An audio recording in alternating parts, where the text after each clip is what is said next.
This is a special reading based upon Luke chapter 22, verses 39 through 46.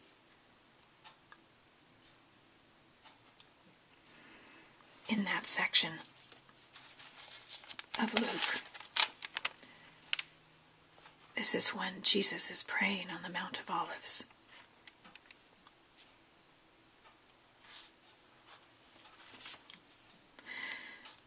The writer of this devotional is Elizabeth Elliot,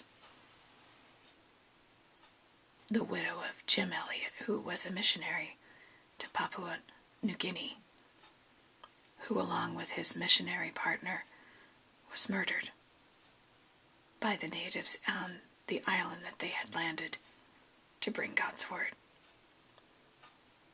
And the story goes that they had befriended them, but shortly after, they were killed.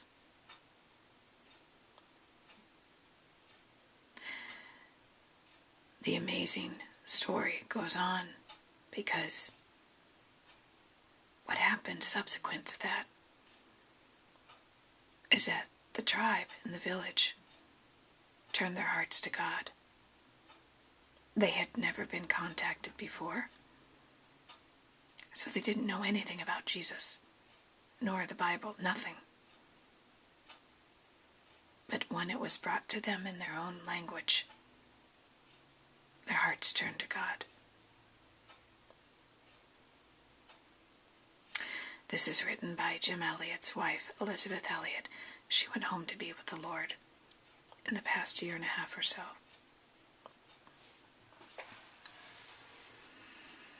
When I was young, I had the idea, I'm sure I must have heard sermons on this, that I would somehow have to annihilate my own will before I could properly pray to God for His.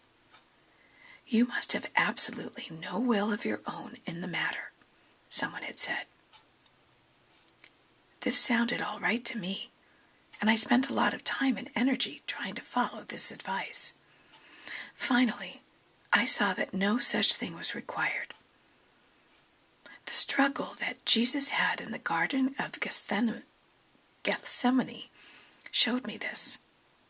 A conflict was taking place, not to annihilate his own will, but to accept the will of the Father, which was other than his.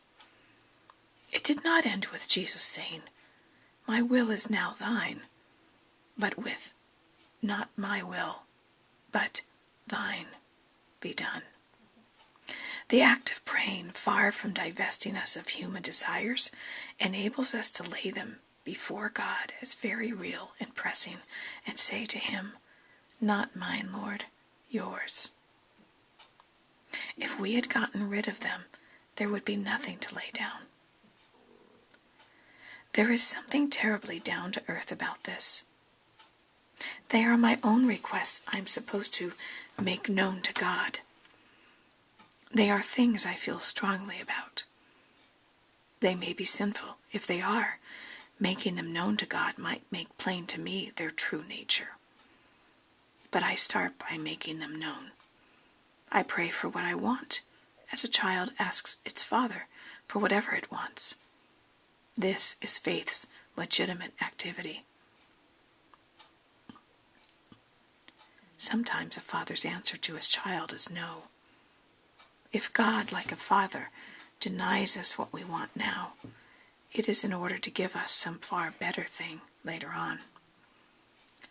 The will of God, we can rest assured, is invariably a better thing, but our having asked for what we wanted now provides the occasion for us to say, "Nevertheless, not my will, but thine be done." Elizabeth Elliot.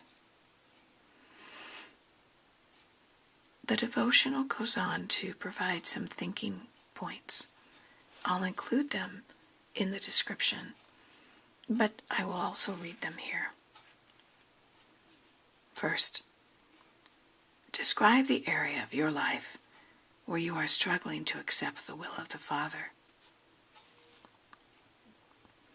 Second, how has this devotional helped you in understanding the difference between annihilating your will and submitting your will to God? And lastly, can you now pray, "Nevertheless, not my will, but thine be done"? Proclaim in faith that God's will is invariably the best thing for your life and the lives of those you love.